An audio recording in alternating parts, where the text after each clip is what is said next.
What's going on, everyone? Wizard of Waz here, and today I'm going to bring you a part 2 of a video that I made sort of recently. It was how to boost your team's overall rating, and specifically how to boost your individual players' ratings. So then you, of course, boost your team's overall rating. So I wasn't planning on making a part 2 to that video, but I got a lot of follow-up questions in the comments down below in that video, so I wanted to address those. If you haven't seen that video and you have questions on this in general, go back and watch that one because I might address your question there.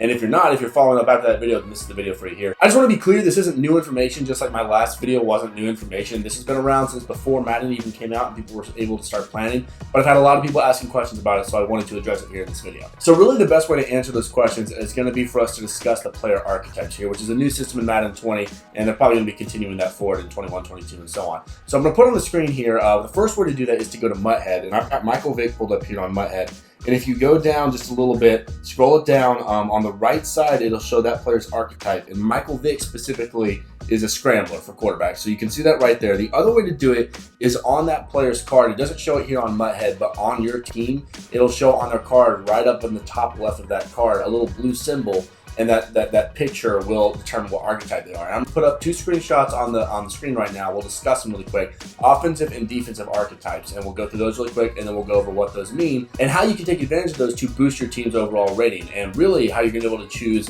who to put on your team out of these golden tickets and the 98, 99s, the really best players in the game. You're going to want to decide who to pick based off of which archetype really fits your playstyle. So let's go over those really quick. Okay, so the first one we have on the screen here is the offensive archetypes. As you can see, we've got 5 different positions. You got quarterback, running back, tight end, offensive line, and wide receiver.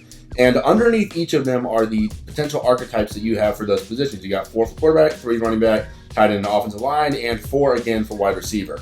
So those are all the archetypes, and if you look on each of your players on your team, on the top left of their card, they will have one of these symbols underneath them, and that will determine what their archetype is. And moving on down to defensive here, you've got, again, defensive line, middle linebacker, outside linebacker, cornerback, and safety.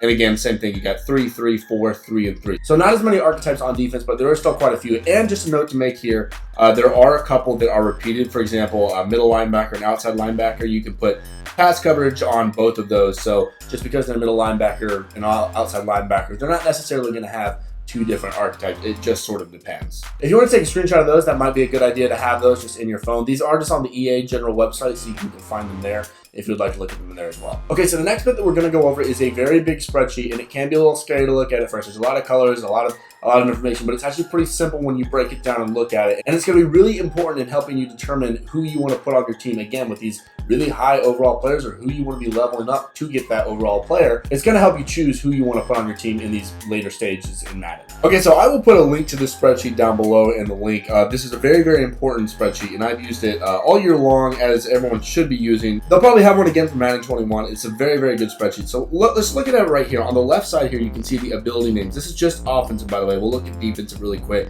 but I'm not going to go over the entire thing because that would be probably a 30-45 minute video, and I don't want to do that. So we're just going to cover them pretty quickly. We're going to go over one here. You got Dashing Deadeye, the abilities on the left here, and all along the top are your different archetypes. So you can see you got Field General at quarterback, Improviser at quarterback, Scrambler, Star, Elusive, blah, blah, blah, blah, blah. So for Dashing Deadeye, really, if you don't know what that is, it's the quarterback being able to throw with perfect accuracy while they're on the run. So after you get past the initial 4 columns with that Dashing Deadeye, the first quarterbacks, obviously they're all going to be in A, because the running backs, tight ends, wide receivers, none of those people are going to be able to have this ability. So it doesn't apply to them, so they're all in A. Another important note to make here is that Field General quarterbacks are also in A. So the only 3 archetype quarterbacks that are able to get Dashing Deadeye are Improviser, Scrambler, and Strong Arm. So to really be able to read this spreadsheet, you need to understand kind of some of the stats, the acronyms for them here, and TOR is just throw on the run, just so you know, overall is obviously OVR. So the Improviser quarterback, the way that he's able to get Dashing Deadeye is if he has a 90 throw on the run stat. So he can't get it below a tier 2 slot, which is, you know, the middle slot on your abilities. You have the left, middle, and the right. Tier 2 is the middle one there. So he has to have 90 throw on the run stat, and he can get it in the tier 2 or the tier 3 slot there. For the Scrambler and the Strong Arm quarterback, it's a little bit more difficult. They have to have a 98 overall card. So these are 2 separate stats that they need to have. They need to have 98 overall as their card, and then 95 throw on the run. They actually have to have the same stats for Scrambler and Strong Arm. And then they can only have it in that tier 3 slot. But that's really important to know for your quarterbacks, because if you want them to be able to get Dashing Deadeye, first of all, if they're not 98 overall and they are either a scrambler or a strong arm, they're not going to get it. But if they are 98 overall, but they're not going to have that 95 throw on the run stat, then they're not going to be able to get it in that tier 3 slot, and that's the only way you're going to get it. So definitely something to pay attention to when you're leveling them up. If you didn't know, you can go on Muthead and you can actually go ahead and pretend you can upgrade them to see what their stats will be. So you'll see whenever, whoever it is, let's say when Michael Vick gets his ultimate legend, if you want to upgrade him to 98 or 99, whatever he's able to get to, you can go and plug that in and see what his throw on the run will be, and make sure it's able to get dashing Deadeye. It will be able to get dashing Deadeye, just so you know. But in general, if you're asking about specific players, that's the best way to do it. So over on the defensive side, I did want to go over Enforcer here, and if you look all the way across, you can actually see that every player, every archetype on defense is able to get this. They just have to meet the statistic thresholds. And remember, again, you have to meet those base. You have to meet them without your boosted by chems. You gotta have them stock, otherwise it won't matter. So the one I wanted to look at on defense here is Enforcer. It's a really good one for forcing tackles and all that. On the defensive line, you can see that the run stoppers, they actually get it at tier 3 regardless of any of their stats, so you don't have to worry about them there. The other two defensive line archetypes, which is Power Rusher and Speed Rusher, you do have to have a 95 overall and 90 hit power. So that's a little bit more, and you can only put it in the tier 3 like normal. The linebackers are a lot of the same. You can look through this a little bit more if you want. I wanted to go on down to the safeties though. As you can see here, the hybrid safety and the run support safety, they can actually get it in tier 2, and all they need is that 90 hit power. A lot of people like putting that on their safeties, especially in run support, because they'll come in, they usually get a little bit of a running start, and they can get a good fumble animation on their hit and force some fumbles on those running backs. So guys, again, that spreadsheet is going to be linked down below in the description. Make sure you go check that out. You kind of have that saved away on your phone or your computer or whatever, so you can go ahead and test out on Muthead and stuff if you're guys going to be able to get certain abilities before you go and spend all those coins in training, upgrading them. It's also important to note that boosting certain stats on certain archetypes will have a bigger effect on their overall level.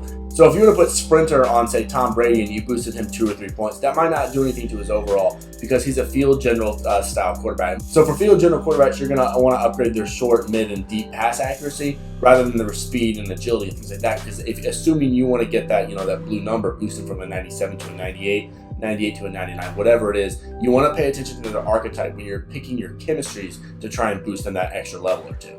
Alright guys, I hope that did help y'all understand it a little bit better. I hope I explained it a little bit clearer. If I didn't, let me know down in the comments below. I'm happy to answer any of y'all's questions. If you have any more, it's totally fine. Just leave them down below. As always, I want to shout out the people who supported my previous video. Thank you guys so much. It's Dustin Leach at Dustin Leach 9, New Era Warrior 91 at Berkey Burke 919, and he's actually one of the mods in my Discord. Again, link to that down below if you want to ask me questions directly, or you can talk to him in there. So shout out to him. Chef Checo at Oscar_Ruiz. Maui Takio at Maui_Takio, Mario B at LL No Scruples, and then Zachary Burke on YouTube, who is again one of my mods. That's just his name on YouTube. And last but not least is Ltphalen. So thank you guys so much for supporting the videos as always. Alright guys, I hope you enjoyed that one. I will see y'all in the next one.